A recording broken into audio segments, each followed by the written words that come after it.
Hey everyone, and welcome to another one of my weekly art videos. I hope you're having an amazing day wherever you are in the world, and thanks so much for joining me on this one. Today I am sharing the second part of my three-part series on sketching trees and painting trees with watercolor. In the first part of this series, which I shared last week, I provided must-know information that you should definitely be aware of if you're looking to create more believable drawings or paintings of trees. I also shared my method and my favorite techniques that I like bringing in when I sketch trees with graphite pencils. And I demoed my process for 5 different kinds of trees: the round tree, the columnar tree, the irregular tree, the spreading tree, and the pyramidal tree. And in today's video, I'm going to be taking you through my watercolor painting process for these same 5 trees. I'm going to be sharing everything with you, starting with how I choose my colors and prepare my color mixtures in order to create believable and interesting greens, to my 2-layer watercolor painting process that always helps me arrive at great results. I am also making sure to paint 3 of my trees using more summery or spring green colors, and I am painting a couple of trees with more winter or fall inspired colors. And this is so that you can see how my method for choosing colors and creating my color mixtures and how I focus primarily on value applies when using different groups of colors. All right, with all that said, let's go ahead and jump in. All right, everyone, so before jumping into the watercolor painting process for these trees, I do have to sketch them. So I'm going to be using my HB pencil, and I'm going to be quickly sketching in the main general shapes for all these trees that I'm going to be painting. Now, in the first part of this 3-part series on trees, I do take you through my entire sketching process, starting with my preliminary outline sketch, and I delve deep into my method and my main tips for arriving at great proportions. And of course, in that one, I do move on to shading and adding texture with graphite pencils. But if you'd like to learn more about my sketching process, I would recommend checking out part 1, because in this one I'm going to be focusing on the watercolor painting. And so these sketches that I'm creating are essentially the same thing that I did in that first video, minus the shading and the texture techniques, because this time I'm going to be developing values or tones and textures using paint. So there is no need to add in any more detail with my graphite pencil. I'm just going to be adding the most essential shapes that are going to help me visualize that leaf portion of the tree and the tree trunk and maybe the main branches in a minimal way so that I can move on to the painting process. I do like sketching lightly so that I can refine my drawing as I go and easily erase mistakes, and also so that I don't scratch or damage my watercolor paper, because there is no taking back that damage that you create when you press down too hard with your pencil. And I also don't want to see my pencil work through my watercolor paint at the end, because watercolor is translucent, it's transparent. So if you create very dark sketches, then you're going to be able to see your pencil work through that paint at the end. There's absolutely nothing wrong with that if you like how it looks. There are many artists who actually create darker pencil sketches or even do some amount of shading with graphite pencil before moving on to watercolor.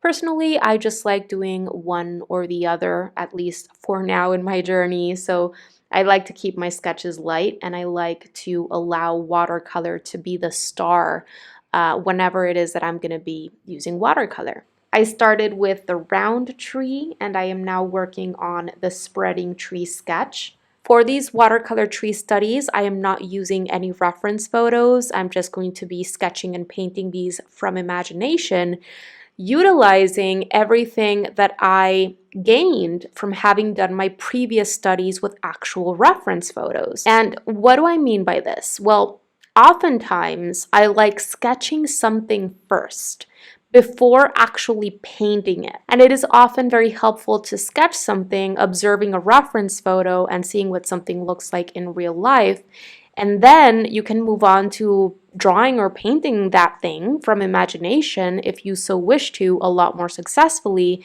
and in a much more believable way. Because through having sketched it and through having used a reference photo, or from seeing things in real life that you have right in front of you and sketching them from direct observation, you're able to gain that much deeper understanding of your subject and its structure, which in video 1, I explained how important it is to understand what you're drawing or painting as a 3D voluminous structure that is made up of different planes, some of which are facing toward the light, some of which are facing away from the light, some of which are somewhere in between.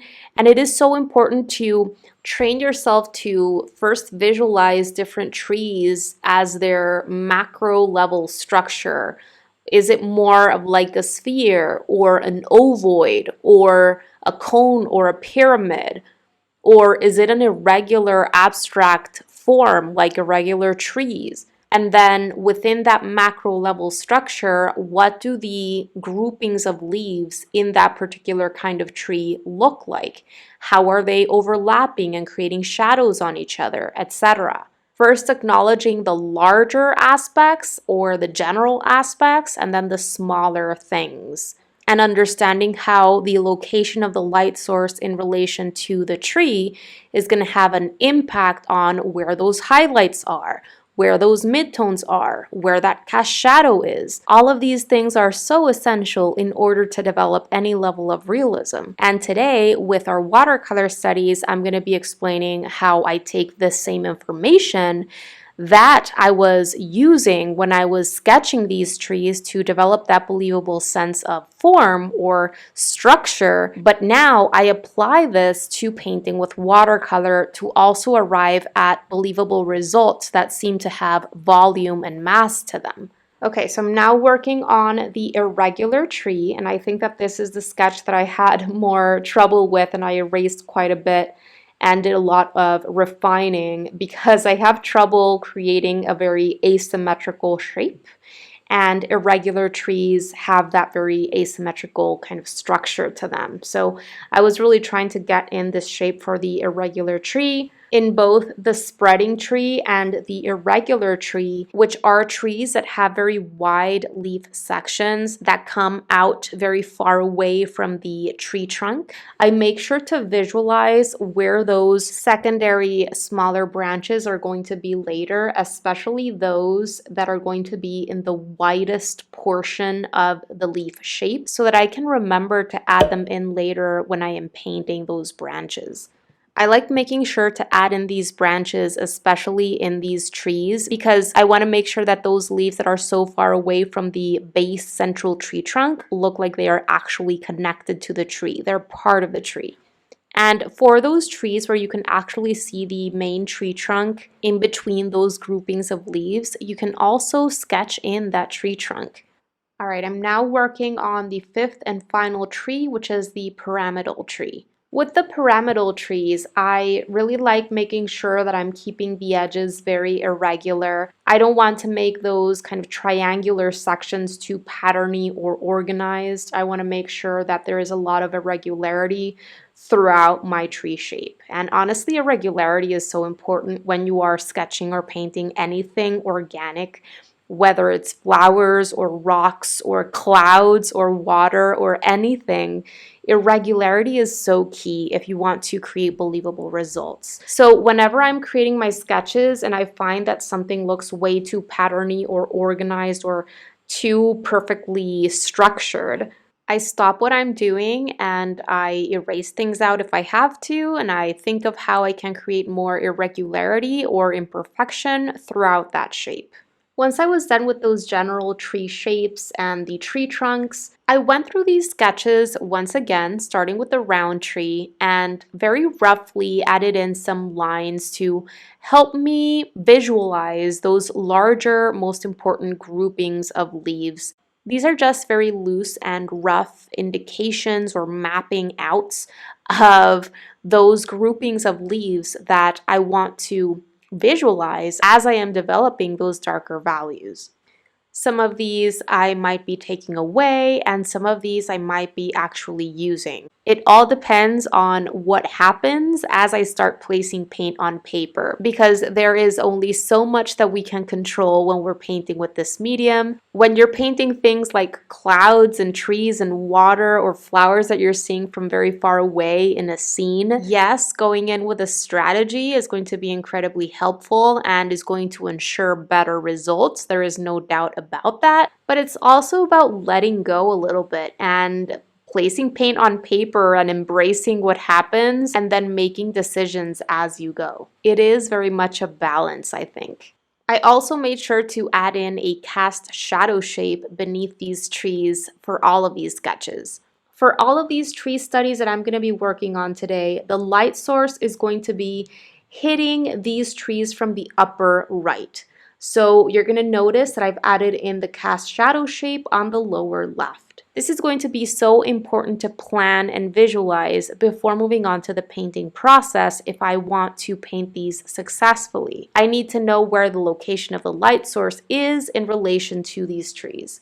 This way, I'm going to be able to develop my different values or tones throughout the tree in a believable way. If you go in and start your painting without having the location of the light source in mind and without visualizing what you're trying to paint as having volume and mass and being an actual three-dimensional structure, it's going to be very difficult for you to arrive at believable results. All right, so now that my sketches are ready to go, I'm gonna start getting ready for my actual painting process. So first of all, I chose the paintbrushes that I would be using for these tree studies. The two paintbrushes that you're going to see me use are both round brushes, and one of them is a size 3 round and the other is a size 14 round. I always like taking a quick second to make sure that the size and type of paintbrush that I am going to be using is appropriate for the size of the painting or the study on hand. I'm going to be painting 3 of these trees with more summery or spring type colors, and the other 2 trees are going to be painted with more fall or even winter inspired colors. This is so that I can explain what my 2-layer painting process would look like with different colored trees. The first group of color mixers that I'm going to be working on is for the summery or spring trees. I am bringing in 3 different colors for these trees, and these colors are Winsor Lemon from Winsor & Newton, Undersea Green from Daniel Smith, which I'm going to be referring to as my base green, and Payne's Gray from Winsor & Newton. And what you're seeing me work on right now are 4 different color mixtures that I am creating in order to set myself up for success, to be able to develop all of those different values or tones throughout the leaf portion, especially as I am moving along in my painting process. I need to have a color mixture that is going to enable me to create my lighter green areas where the light is hitting. I need to have 1 or 2 color mixtures to create my mid-tone green areas. And I need another color mixture to develop those darkest shadowy areas throughout the leaf portion of the tree. The first color mixture that I created, which is the lightest yellowy green there, is a mixture of Winsor Lemon and Undersea Green, and it is very heavy on the Winsor Lemon. The second color mixture is also a mixture of Winsor Lemon and Undersea Green, but it has more Undersea Green in it than Winsor Lemon, so it looks darker. The third color mixture that I created is simply a mixture of Undersea Green with a bit of water in it. Undersea Green from Daniel Smith is a pretty deep, dark, mossy, warmer green as is. And then the fourth color mixture that I created is a mixture of Undersea Green plus Payne's Gray.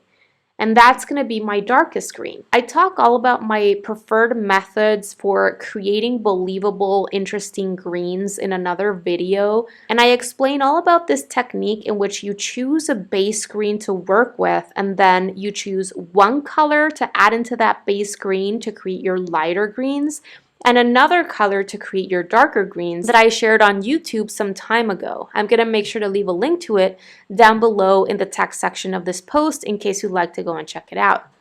And finally, before moving forward, I also need my browns that I'm going to be using for the tree trunk and the branches. So what you're seeing me do over here on this other side of my mixing palette is I'm creating two color mixtures. One is a lighter brown, which is just plain burnt sienna with water added in, and the other one is burnt sienna with a little bit of Payne's gray. I was going for a deeper, more chocolatey brown, but my intention, my main objective is just to have a lighter brown and a darker brown. Just a minute ago, you saw me swatch out my color mixture so far on a scrap piece of watercolor paper, and this is important because I want to make sure that there is a good difference between all of my different color mixtures, especially in terms of value. Why? Because value is number one. It's key and it's the most important thing when you're looking to develop any sense of realism. When you're looking to create a sense of light and shadow, you need to know how you're going to be developing your lightest areas, your wide range of midtones, and your darkest darks. So make sure to set yourself up for success, know exactly how you're going to be developing your different value areas, and I'd recommend swatching out all of your different color mixtures on scrap pieces of watercolor paper so that you can make sure that you know what those color mixtures look like and you can make sure that there is a good difference between your different mixtures. I also go ahead and swatch out my two browns, my lighter brown and my darker brown, to make sure that I have a sufficient amount of my Payne's gray in that second color mixture and that there is a good difference between my two browns. This way I know that I'm going to be able to create those darker shadowy sections in the tree trunk and branches whenever I get to that. Okay, so let's go ahead and get started with the first tree painting. So this is the round tree, and as I mentioned before, I have decided that the light is going to be hitting all of these trees from the upper right. So with this in mind, I'm going to get started with my lightest color of the bunch. I always make my way from lights to darks. It doesn't mean that you can't go back to a lighter color after you've placed a darker color. It just means that I like going through that sequence initially, and then if I need to switch between my different colors, I can do that later. But I'm using my size 14 round brush. I loaded up those paintbrush bristles with a good amount of that lightest green that has a lot of Windsor lemon in it.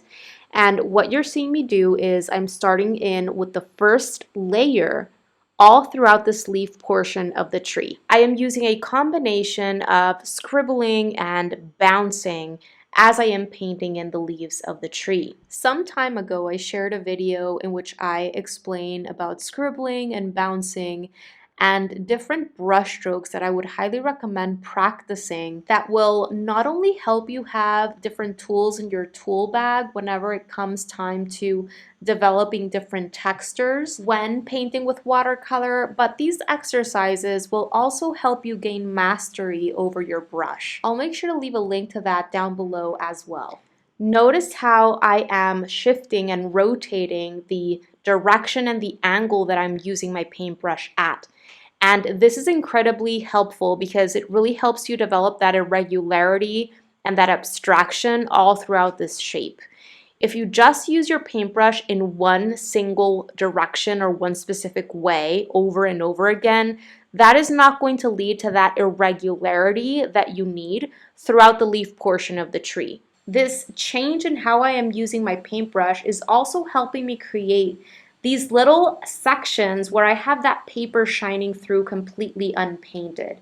And this is important because when we see trees in real life, we are usually able to see through certain clusters or groupings of leaves and into the background. So make sure that you're staying loose and that as you're painting these leaves, you're experimenting and exploring different angles that you can use your paintbrush at, and also that you're rotating your hand and your wrist in different ways. Sometimes just the tip of my paintbrush is coming into contact with the paper, and other times I'm pressing down the belly of my paintbrush more. As I make my way into the outermost edges of this leaf shape, I am using more of the tip of my paintbrush to create smaller groupings of leaves and to create that illusion that the leaves there in the outer edges are sparser.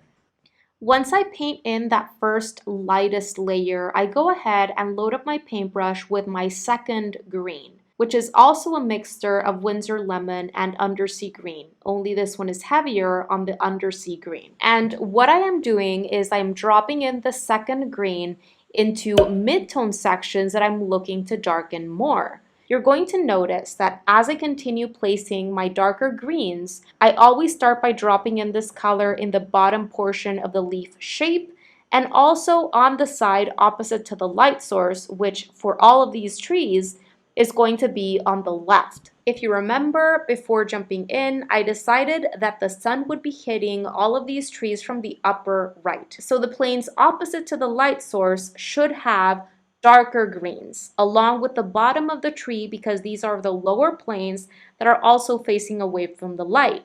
This doesn't mean that I cannot place any green midtones or any of my darkest green color mixture in those sections that are facing toward the light. It just means that in the general sense, I have to make sure that there are more darker green values in the planes opposite to the light. But I definitely do want at least some green midtones in those places that are facing toward the light, because when it comes to trees, there are different clusters or groupings of leaves that are going to be creating shadows on each other in very irregular ways. But at this point in the painting process, I am focusing on the macro structure of this tree. And this is a round tree. So in my head, I am visualizing this as being a sphere, a spherical structure that is being illuminated by the light source, a very big light source that is hitting this sphere-like structure from the upper right. So that's what I want you to focus on mostly in this first layer of the painting process, as you're starting to develop all of these different green values and hues. Right here, you're seeing me do some lifting. I am using the clean and slightly damp bristles of my paintbrush as a little absorbent sponge to remove some of my darker greens, which have expanded a little bit too much and started eating up those lighter green values. Whenever you find that your darker green midtones and darkest darks are starting to spread out too much and extend out way past the area that you wanted them in and are starting to eat up your lighter green values, stop what you're doing, remove that color from your paintbrush bristles, remove that excess water, and use the clean and slightly damp bristles of your paintbrush as a little absorbent sponge to remove that excess color, because you don't want to get rid of those lightest values. If you do, the entire leaf portion of your tree is going to become very heavy and very flat, and you're not going to be left with a believable light and shadow effect.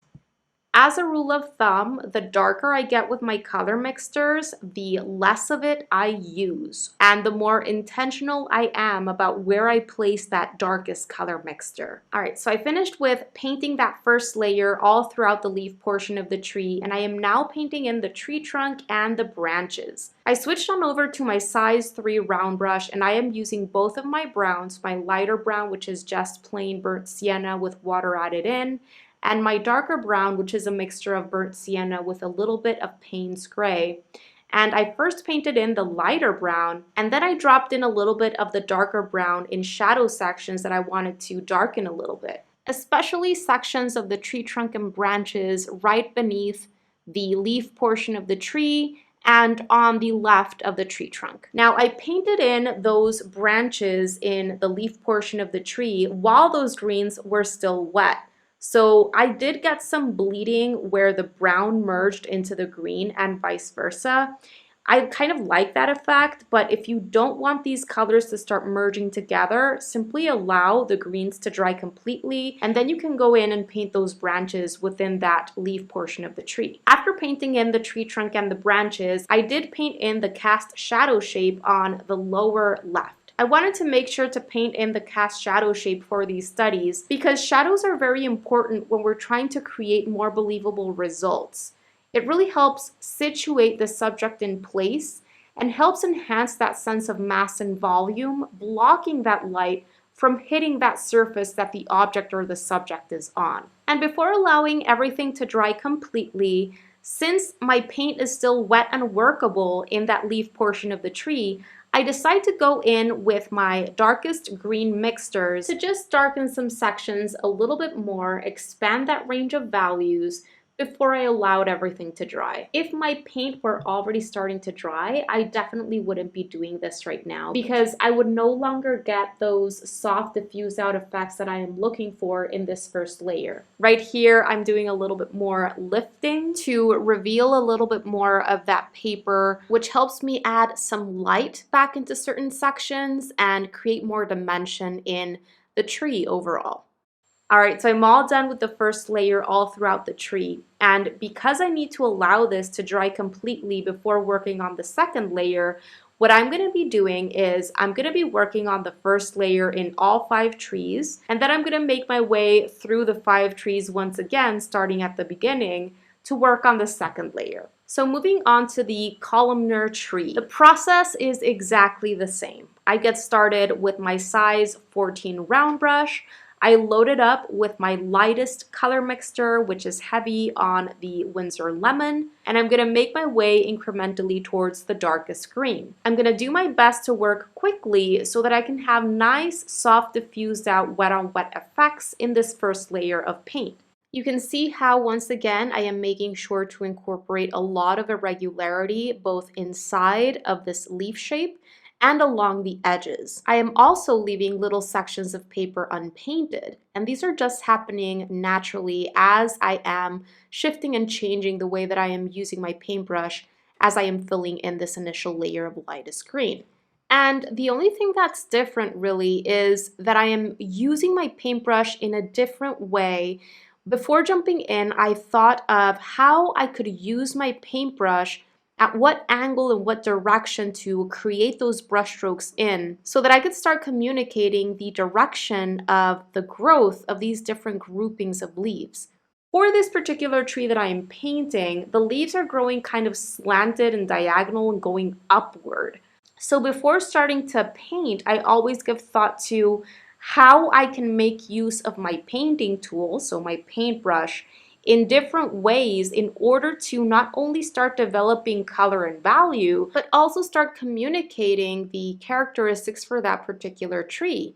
Yes, texture, but also what is the direction of that leaf and that branch growth. Different kinds of trees have different ways that their leaves group together, and if it's helpful to see it in this way, try to acknowledge the groupings of leaves as shapes. Smaller shapes that are fitting inside of that larger macro shape. And in all of these different kinds of trees, those different leaf shapes or groupings are different. They are growing out in different ways, and they are covering each other up or overlapping in different ways. By having this in mind, I can also start creating those darker values in sections where it would make sense that groupings of leaves are creating shadows on each other. How can I use the shape of these paintbrush bristles, and how can I press down my paintbrush in different ways and move my paintbrush or angle my paintbrush in different ways to develop that irregular shape for the outer silhouette of this tree, but also that irregularity needed to communicate the groupings of leaves inside of the leaf shape. And how can I drop in, especially my darker mid-tone greens and my darkest dark greens, within this shape so that I can communicate those shadows created by these groupings of leaves. What you are painting with your darker greens are the shadow shapes. Of course, while allowing watercolor to do its thing, it's going to expand out and there's only so much that you're going to be able to control. But embrace that looseness. And remember that you can always do lifting if you need to remove that excess color that has expanded out or moved way too much. So I just finished up painting my greens. You can see how the majority of that darkest green was placed along the bottom of the leaf shape and also along the left, opposite to the light source. I made sure to only use a small amount of that darkest green, especially in the middle and on the right. After painting in the greens, I switched on over to my size 3 round brush and used the smaller brush to paint in the tree trunk and the branches. I started with my lighter brown, which is only burnt sienna, and then I added a little bit of the darker brown in certain sections that I was looking to darken. Because I painted in that tree trunk while the greens were still very wet, I had a lot of bleeding happening and my tree trunk started turning green. So I'm going to be fixing this in just a bit, but first I did paint in the cast shadow shape with one of my mid-tone greens and my darkest green. After painting in the cast shadow shape and the occlusion shadow nearest the tree, I switched on back to my smaller brush, did a little bit of lifting of that green in my tree trunk, and I painted in some brown over that green in the tree trunk to make it look brown again. It was relatively easy to fix because the paint was still wet. Right here, I'm going to do a tiny bit of lifting with a clean and slightly damp brush along the right side of the tree that is nearest the light source before allowing everything to dry. And with that, it is time to work on those first layers in tree number 3. This is the irregular tree. So once again, I go in with my size 14 round brush and my lightest color first, and I'm going to make my way incrementally towards the darkest green. I make sure to shift and change the direction that I'm using my paintbrush in, the angle of my paintbrush in relation to my paper or the surface that I am working on, and I am making sure to press down or lift up my paintbrush vertically as well. I want little teeny tiny shapes along the edges of this tree to create that illusion of sparser leaves in these areas. I'm also making sure to leave little sections of paper unpainted so that I don't create a solid, heavy shape of color. I want to make sure that I'm able to see through some of these leaves. Once that initial layer of lightest green is painted in, I quickly start dropping in my next green, especially at the bottom of this tree shape and in the middle and in the side opposite to the light source, which is the left. And then I move on to my third green, and I'm a little bit more deliberate about where and how much of these darker green color mixtures I start using, because I don't want these darker greens to start covering up or expanding out way too much to the point that I get rid of my lighter green values. I don't want to get rid of those lights. But once again, with my darker greens, I start along the bottom of the leaf shape and especially add these darker greens on the left opposite to the light source. With those greens painted in, I go ahead and start painting in the tree trunk and the branches in between the leaves. For this, of course, I switched on over to my size 3 round brush. I start with my lightest brown and I drop in my darker brown in little shadow sections in the tree trunk and in the branches that I'm looking to push a little bit more. And then I paint in the cast shadow and the occlusion shadow, and for this cast shadow shape, I actually use a combo of greens and browns. For the cast shadow shape, I just try to make the sections nearest the subject a little bit darker than the outer sections of the cast shadow to create a little bit of an occlusion shadow area. I talk about what the occlusion shadow is and my favorite shading techniques when it comes to watercolor painting in another video in which I walk you through how to shade spheres. I'll make sure to link to that down below in the text section of this post in case you haven't checked it out.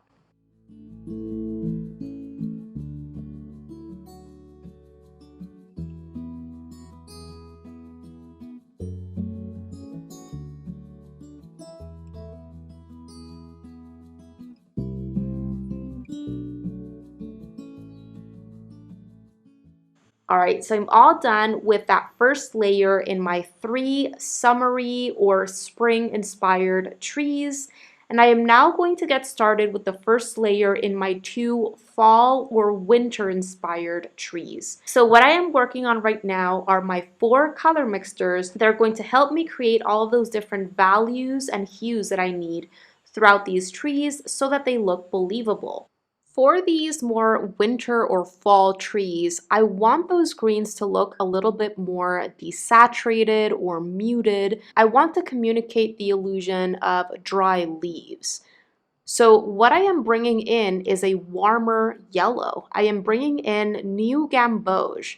And I'm going to mix in this New Gamboge with my green. And you're going to notice that this green looks quite different from the green that I created, from the greens that I created when I mixed my undersea green with my cooler yellow, which was the Windsor lemon. When I mixed my base green with my cooler yellow, the result was a lot brighter and more saturated. And when I mix my base green with my warm yellow, which is an almost orange looking color, I get more of a desaturated green. The colors that I am using for my winter or fall trees are New Gamboge, Undersea Green, and Burnt Sienna. I am mixing in New Gamboge into my Undersea Green for those lighter green values, and I'm mixing in Burnt Sienna into my Undersea Green for those darker green values. I'm going to swatch out these mixtures for you on this scrap piece of watercolor paper so that you can see what they look like. This first one is New Gamboge plus Undersea Green, very, very heavy on the New Gamboge. The second one is also a mixture of New Gamboge and Undersea Green, but it is heavier on the Undersea Green than the previous one. The third one is plain Burnt Sienna with water added in so that I can get some reddish brown throughout those leaves. And then the fourth darkest color mixture is a mixture of Burnt Sienna and Undersea Green. So seeing these swatched out on paper, I have some lighter colors, I have some midtones, and I have some darker colors that are going to allow me to develop that wide range of values that I need. Now for my tree trunks and my branches, I am simply going to be using Burnt Sienna and Undersea Green. These darker color mixtures that I have in the bottom section of my mixing area are the ones that I'm going to be using for my tree trunks and my branches. I don't really need to bring in any other color because since Undersea Green is a pretty dark green as is, I can simply add in some of this dark green into my Burnt Sienna to create a darker brown that I can use for darker shadow sections in my tree trunk and branches whenever I need to add that in. Okay, so with that, I'm all ready to go and I can go ahead and get started with the first winter or fall tree. And this is going to be the pyramidal tree. So just like what I was doing with the columnar tree, it is very important that before jumping in, before putting paintbrush to paper, I give thought to the specific direction and angle that I'm going to be using my paintbrush at and how I'm going to be moving my paintbrush, what direction, what ways, to help me communicate the shape of the overall leaf portion of the tree. But I'm also starting to give thought to what the shapes of the individual groupings of leaves for this particular tree would look like. And I'm starting to give thought to the direction of my strokes that I'm going to be using and how the shape of my paintbrush can be used to help me communicate all of these things as I am starting to develop both color and value. This is an evergreen tree. And when it comes to evergreen trees, those groupings of leaves are definitely different from other types of trees that we've been painting so far. Bring to mind how evergreen tree leaves are going around the tree trunk and how they are layering over each other. What would those shadow shapes look like in between those groupings or layers of leaves? And make sure that as you start placing your darker values, that you have these shadow shapes in mind, that these groupings or layers of leaves would be creating on each other. Within that, all of the same principles and techniques apply that we've been using so far. We're still working from lights to darks. We're still making sure to leave little sections of paper unpainted. We're still making sure to create a lot of irregularity, both in terms of shape and in terms of value throughout the tree. And we want to make sure that we have the three-dimensional structure of this tree in mind, as well as the location of the light source as we are developing all of our values throughout the tree. Make sure to work quickly so that you can have all of these soft wet on wet gradients in this first layer, and also support yourself with that lifting technique whenever you need to make sure that you have plenty of lighter values in the middle and especially on the right nearest the light source.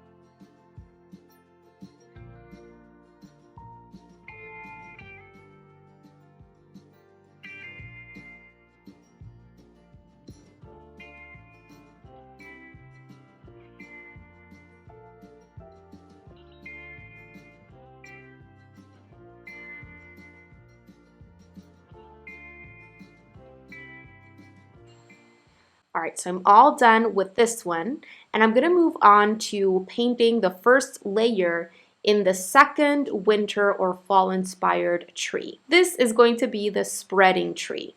I am getting started with my size 14 round brush and the lightest color of the bunch. This time I'm going in initially with almost all plain new gamboge with just water added in, and then I'm going to move on to using new gamboge plus undersea green, and then I make my way down into darker color mixtures. You can always feel free to change or manipulate the ratios of your different colors in your color mixtures, so how much of each color is in your color mixtures as you move along. There is no exact amount or exact ratio that you need to have of this color and this other color in your different color mixtures. What's important is that you have that variety of values that you need in mind to develop that sense of light and shadow and structure in the tree. And what I mean by this is you should always know, are you trying to go in to develop a mid-tone? Are you going to go in to develop a darkest value in those deepest, darkest shadow shapes? What value are you trying to go in and create? And make sure that the color mixture that you are planning on using goes hand in hand with that value that you're trying to create. And continue observing and analyzing the range of values that you've already managed to develop so far. So I've just applied my deepest, darkest color mixture starting at the bottom of the leaf shape and then adding a little bit more in the middle and on the left opposite to the light source. I did a little bit of lifting as well, and while everything is still wet and workable, I'm going to be doing a little bit more work. All of the same principles and techniques apply here. I make sure to have everything that I have been repeating over and over in my mind as I am moving forward and doing all the value development that I am looking for in this first layer of paint.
Now that I have developed that first layer in all of my trees and all of them have dried, I'm going to make my way through them once again, starting with the first one.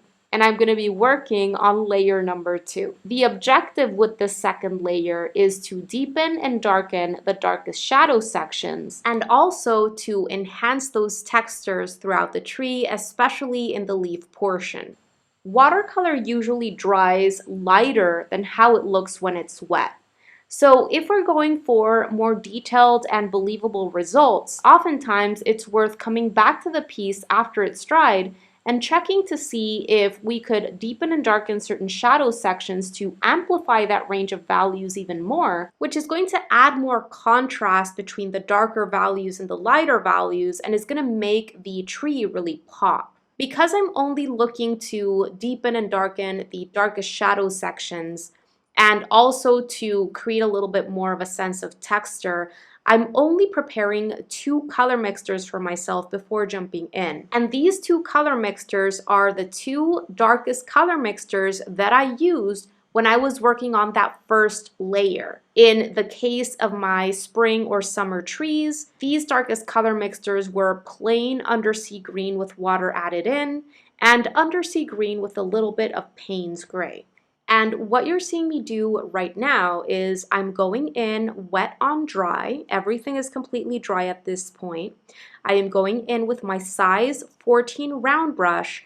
I am getting started with the lighter color of the two, which is my plain undersea green, adding some abstract shadow shapes in different sections of the leaf portion of the tree, pressing down my paintbrush in different ways and making sure that these shapes and these marks that I'm creating look very irregular. There is a lot of variety within these shapes in terms of their shape, in terms of their size, in terms of their value or translucency, in terms of their location and how they're clustering together.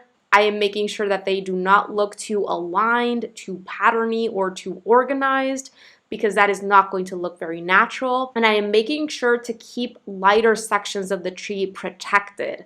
I don't want to overdo it with this layering and get rid of my lighter values throughout the tree. Less is more, and remember to come back to see everything as a whole and continue asking yourself if more is really necessary. I am using that darkest color mixture that has the Payne's Gray in it very sparingly, and mostly I try to use the darkest color, which has the Payne's Gray in it, in the bottom part of the leaf shape and also on the side opposite to the light source.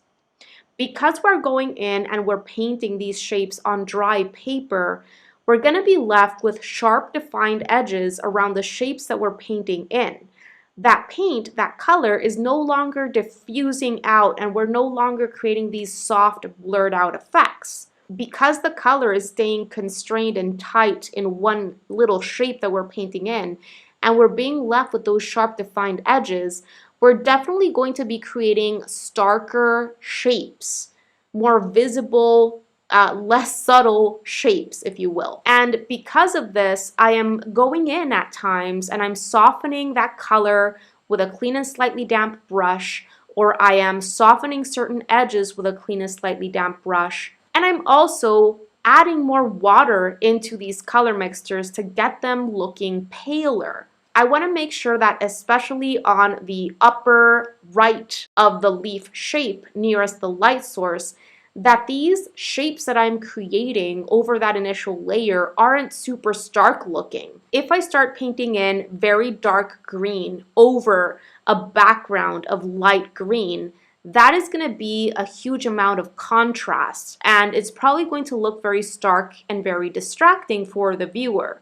So when I am adding in these little brush strokes and marks and shapes for that leaf texture, especially in those sections of the leaves nearest the light source, I am making sure that those little shapes and marks look more subtle, look softer. And you can always do that by, again, adding more water into your color mixture to get it looking paler. Or if you go in and accidentally paint in a very dark shape in this area, you can simply remove that color from your paintbrush bristles and go back in with a clean and slightly damp brush to do a little bit of lifting of that color while that color is still wet, or soften edges. That is going to soften the look of that shape or mark overall. And then focus on using your darkest color mixture in the deepest, darkest shadow sections in the bottom portion of the leaf shape or opposite to the light source. I am using both of my paintbrushes. I'm getting started with my larger size 14 round brush and doing little strokes. These are mostly scribbles or a little bit of bouncing to help me communicate shadow shapes behind leaves or in between leaves or underneath leaves. And whenever I want to create smaller shapes or marks, I switch on over to my smaller size 3 round brush. Right now I'm working on the columnar tree, and with the columnar tree especially, and also with the pyramidal tree, I again make sure that I am holding my brush and using angles that are going to help me communicate those irregular shadow shapes created by these groupings of leaves for these particular trees. Remember that these are ultimately abstract shadow shapes that you're creating. For the most part, you're not going in and painting little leaves.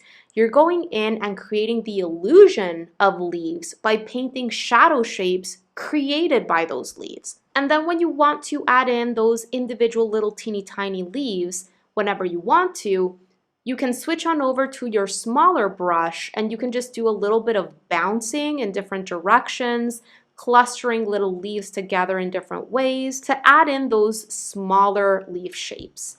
But a little bit goes a long way. We do not have to feel the need to fill up the entire leaf portion with lots of texture or anything like that. Less is more. I always get started with my larger brush and I switch on over to my smaller brush to add in smaller shapes and textures after those larger shadow shapes have been achieved. I do go into the tree trunk and the branches with my size 3 round brush to deepen and darken some little shadow shapes, especially under the leaf portion of the tree and the side of the tree trunk opposite to the light. And for these first 3 trees, my darker brown that I am using is the same brown that I was using before, which is a mixture of burnt sienna and Payne's gray. If you wanted to add in a little bit of a subtle hint of texture in the tree trunk, I would recommend using short, more vertical strokes over that tree trunk shape that you've already created with a slightly darker brown than what you already have in that shape.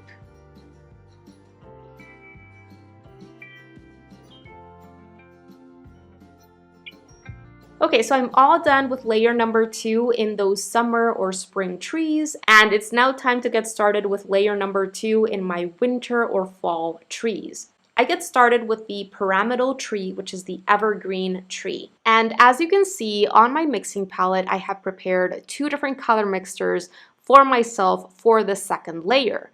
And these are exactly the same 2 color mixtures that I had created before for my first layer of paint in these fall and winter trees, which is burnt sienna with a little bit of water, and the darkest color mixture is burnt sienna mixed with undersea green. And what I am doing is, once again, I'm getting started with the lighter color of the 2, which is the burnt sienna, and I'm creating those abstract, irregular shadow shapes in between the groupings of leaves in this tree, making sure that the majority of these darker values that I'm creating are at the bottom and opposite to the light source on the left. Whenever I see that the shapes that I'm creating are a little bit too stark looking, I go ahead and remove that paint from my paintbrush bristles and go in to do some gentle and quick softening along the edges or remove some of that excess color to soften that shape.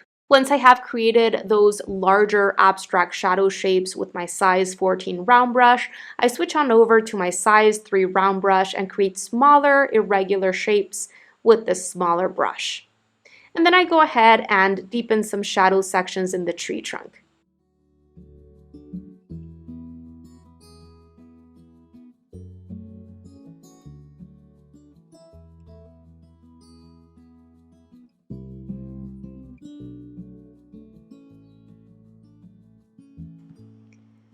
So that's the second layer for my evergreen tree, and it is now time to get started with the second winter or fall tree, which is the spreading tree.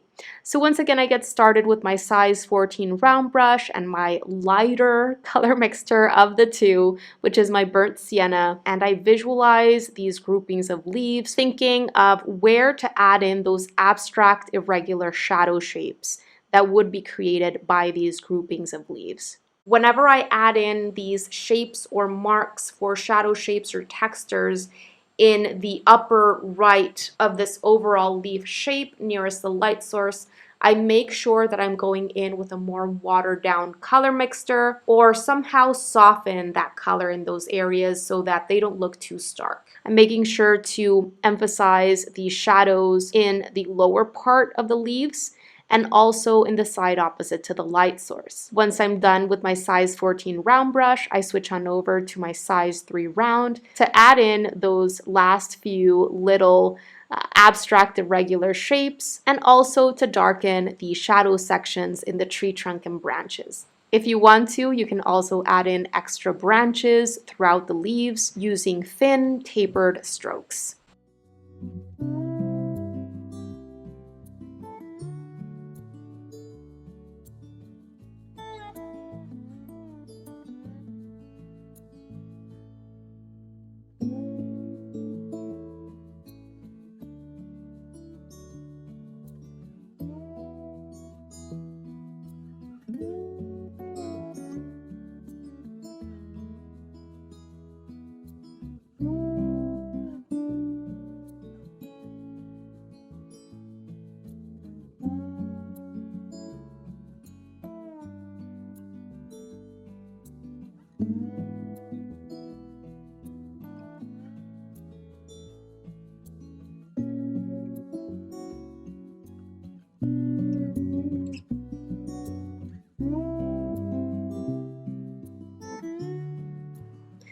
Did you enjoy this tutorial? I really hope you did, and if so, make sure to check out everything that I'm offering over at my Patreon membership website, because for a very small amount a month, you're going to get immediate access to my exclusive tutorials, classes, and resources that I don't share anywhere else. All of these exclusive tutorials include my downloadable outline sketches so that you don't have to start from scratch, reference photos, and my supply lists. There's already a library of over 75 sketching and watercolor painting tutorials that are real-time, meaning they are not sped up or edited. They are fully narrated, and I take you through my entire process, making sure to explain everything as clearly as possible, step by step. 2 new exclusive full-length tutorials are added into this exclusive library every single month. For those of you who are interested in really taking your artwork to the next level and want to know all of the inside secrets that I learned about in art school and courses that I've invested in myself, there's also a full library on classes on art fundamentals in which all of the bases are covered. That library has now over 35 classes and workshops. All have assignments at the end that help you actually put your knowledge to the test. And there's a brand new class or workshop added at the beginning of every single month. As if all of this weren't enough, you also get a weekly sketchbook prompt sent to your inbox to help you stay consistent with your art practice. There's a live training, workshop, or paint-along session with me every single month. Members in the $15 tier and upwards get access to thorough feedback from me on their work whenever they need it, and much more. There are different tiers that you can join that give you access to different things, which you can choose from depending on your goals and needs. So go ahead and check it out. I'm going to make sure to leave a link where you can find out more down below in the description box of this video. And I would love to get to know more about you and your work and have you join this innermost art community of mine. All right, you guys, that is gonna do it for today's video. I really hope that you enjoyed it and that you found it helpful. And if you did, pretty please make sure to give this video a thumbs up, because it really helps support the work that I am doing here on YouTube and helps others get to know about my channel. Thank you so much for watching today. Don't forget to subscribe and click on that little bell so that you can be notified of when I share my new videos, which happens every single week. Have a beautiful rest of the day and see you soon. Bye guys.